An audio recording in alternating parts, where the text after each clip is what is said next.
What is up, everybody? Welcome to DFS by the numbers. This is my Draftkings MMA picks video for UFC 314. And yeah, I'm really looking forward to this card. It is a card that is stacked from top to bottom. We have two 5-round fights, of course, Volkanovski versus Lopez in the main event. And then we also have a non-title fight main event between Paddy Pimblett and Michael Chandler. So yeah, looking forward to this card. And yeah, I kind of had to get an early start. I'm heading out to the fights, heading out to Miami on Friday, so wanted to get the lineups in nice and early, which I'm kind of terrified of because of potential cancellations, but knock on wood that we don't lose any fights because, yeah, got my lineups already built, and I'm feeling pretty good about this week. Looking forward to hopefully making some solid cash and, yeah, enjoying some fights as well. Before we get into the video, if you guys could do me a favor, like the video, subscribe to the channel, leave me a comment, let me know what DraftKings plays you guys are liking. If I missed something, let me know what you guys like down in the comment section. If you guys want more content, check out dfsbythenumbers.com. That's where you'll find all my fighter stats, targets, projections, rankings, ownership projections, lineup optimizer, prize picks, plays, and much, much more on dfsbythenumbers.com. And like I said, most of the content is already out for the week. Just finishing up the DraftKings article in a little bit here. And then lastly, if you guys want to check out Prize Picks, now's a great time because if you use code DFSBTN, you will get $50 instantly when you play your first $5 lineup. Whether that lineup wins or loses, you'll get $50 instantly, a free $50 into your Prize Picks account. Check it out and use that code DFSBTN. And with all that out of the way, I say we get into it. We're going to start with the fight. Doesn't go to decision lines. Let's see which fights are potentially finishing this week. And we are starting up top with Michael Chandler, Paddy Pimblett, minus 550. For the fight doesn't go to decision. So this fight doesn't go to decision line in general, I think is very wide. I know a lot of people that think the fight actually goes the full 25 minutes, and I could actually see the fight going the full 25, but even if it does, I think this is a phenomenal fight to target. 25 minutes with these two. With Michael Chandler, you have a lot of power, potential early knockout upside. With Paddy Pimblett, you have more so the grappling upside. And like I said, 25 minutes to work with in a fight that should be pretty hectic, pretty chaotic between these two. So I'm personally more so leaning towards the Michael Chandler side. You're saving $600. I think he could potentially be the first person to knock out a very hittable Paddy Pimblett. But overall, I'm going to be very heavily exposed to this co-main event, in which is 5 rounds, and I think that's important at these price tags especially. Next, we have Tulio Silva going against Tresean Gore. The fight doesn't go to decision, minus 400. Which, again, is very wide. I could see a scenario where this potentially goes the distance, but I personally do think Tulio knocks out Tresean Gore. And yeah, Gore's kind of looked good his last 2 fights, back-to-back guillotine chokes. I'm just not sure that's going to work against Marco Tulio here. I like the volume of Tulio, the power. We've seen Gore chin before, so I think a Tulio knockout is kind of where I'm leaning. And at 9,200, I don't mind him there. Next up, we have a fight that I think is a very great one to target. It's opening up the main card, actually. It's going to be Nikita Krylov going against Dominic Reyes, and this is a Nikita Krylov fight, and that means the fight should be targeted. This guy's an absolute madman. He fights like his hair's on fire. He's going to go out there, kill or be killed style. A lot of his fights end in the very first round, and it wouldn't shock me if this one ended in the first round and a half. So yeah, a very important fight here in my opinion. I know a lot of people are on Dominic Reyes, and yeah, I don't hate Dominic Reyes as a dog, but I'm more so of the opinion of I think Krylov can go out there and get a first round finish at 8,800. So I'll be more so on Krylov, but Dominic Reyes, decent dog this week. There are some other dogs I do like more though. And then we got Mikhail Oleksiejczuk, SD Dumas minus 210 for the fight doesn't go to decision. I actually think the majority of the finish upside's on the Oleksiejczuk side here at 9,000. Dumas just hasn't really shown much of a finishing ability at this level against very, very low-level guys like Dennis Tuoluen, and I know Oleksiejczuk's been submitted a lot, but if you're not submitting Dennis Tuoluen, I'm not sure you're going to submit Mikhail Oleksiejczuk. So yeah, more so Oleksiejczuk for me, 9,000. I think he has a knockout upside here. All right, let's get on to the core plays here. Up top, Chase Hooper, 9,600, very expensive. Absolutely very expensive, but, Chase Hooper's minus 1,000. Chase Hooper's like minus 200 to win inside the distance, and I think Hooper has the highest ceiling on the entire slate, including even the 5-round fights. I mean, Volk's up there. I could see Volk putting up a massive score. But, I mean, Hooper, he can go out there and just beat the brakes off of Jim Miller, either across 3 rounds, potentially getting a late finish. And it's just the amount of volume that Chase Hooper throws. He's nonstop, great cardio, can get takedowns. This guy, in a win, can just score a ton of points. So, yeah, 9,600. I like me some Hooper. If you can fit him in, I think is a great look.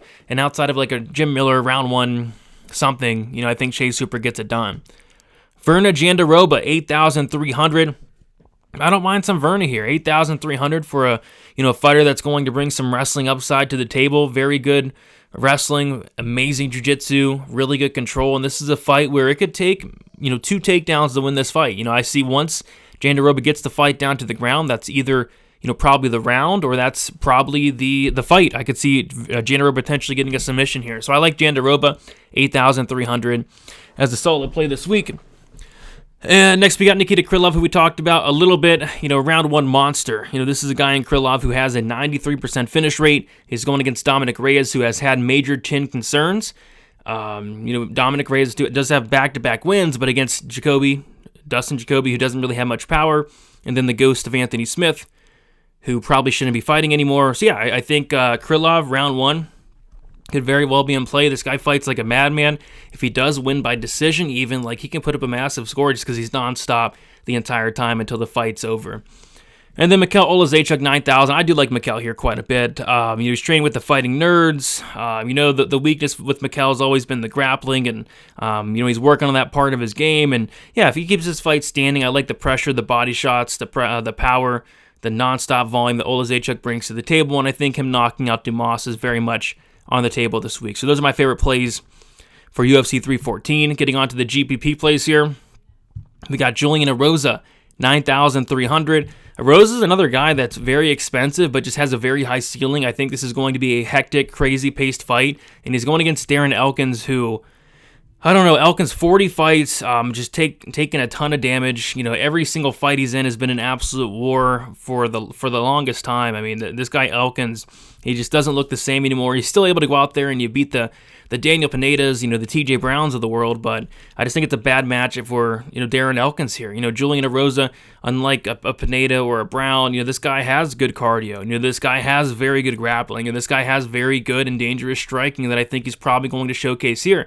The worry with Julian Erosa is always the chin, and Darren Elkins at this stage of his career, I don't know if he's going to be able to touch the chin of Erosa. So I like Erosa here quite a bit, and I think he can absolutely go out there and potentially finish Darren Elkins. It seems like Darren Elkins is this close to being finished in a lot of these fights, and I think this is probably the fight where, Rosa gets him out of there.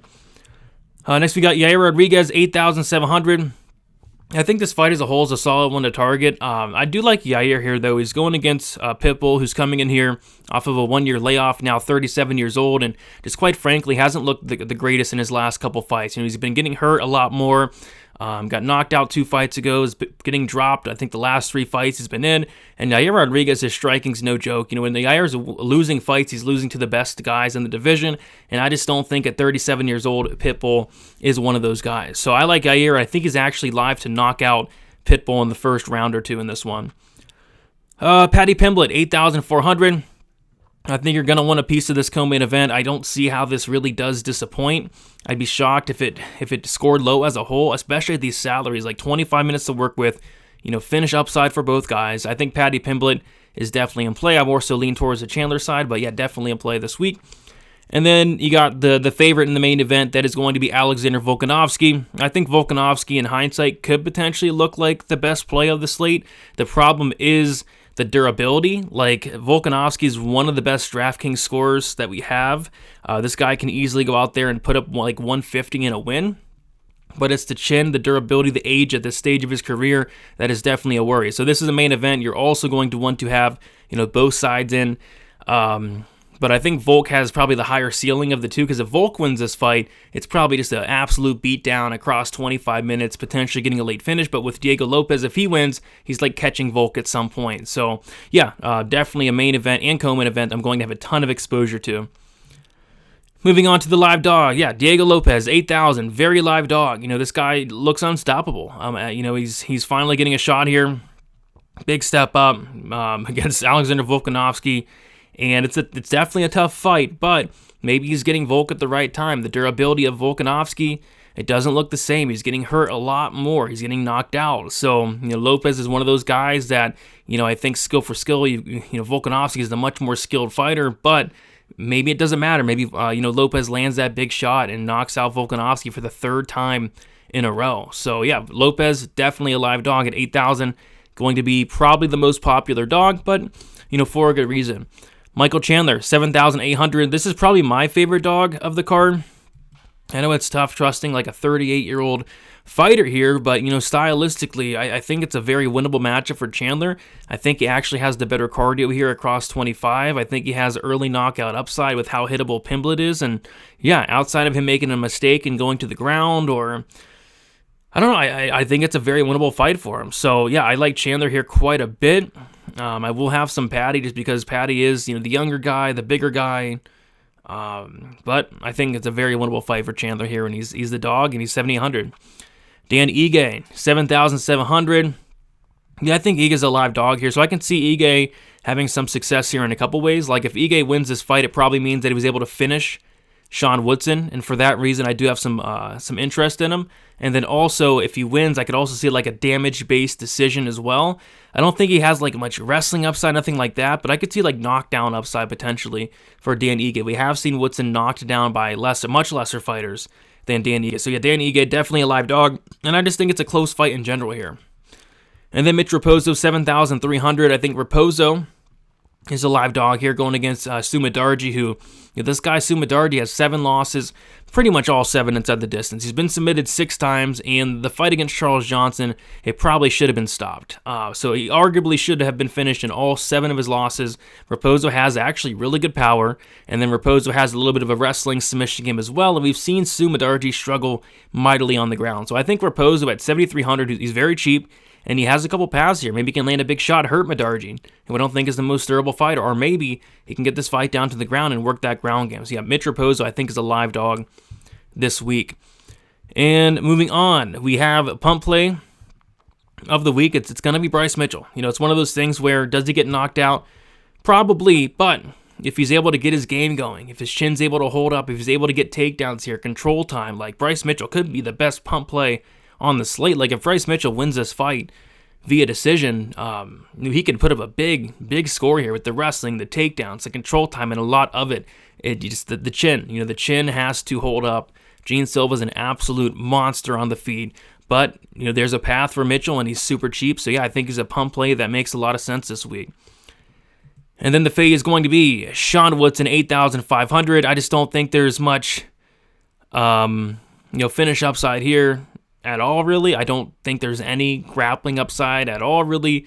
I think he if he wins a fight, just, outpointing Dan Ige across 15 minutes, 8,500. I think there's much better options on this slate, so I'll be fading Sean Woodson, and I'm pretty comfortable with that there. All right. And there we have it. Thank you guys so much for watching. Again, if you guys could do me a favor, like on your way out, subscribe to the channel as well, leave me a comment, and then check out dfsbythenumbers.com. You'll find all the rest of my content over there, betting content, Draftkings content, Prize Picks plays, you name it, check it out on dfsbythenumbers.com. Best of luck, everybody, for UFC 314, and we'll talk to you soon. See you later.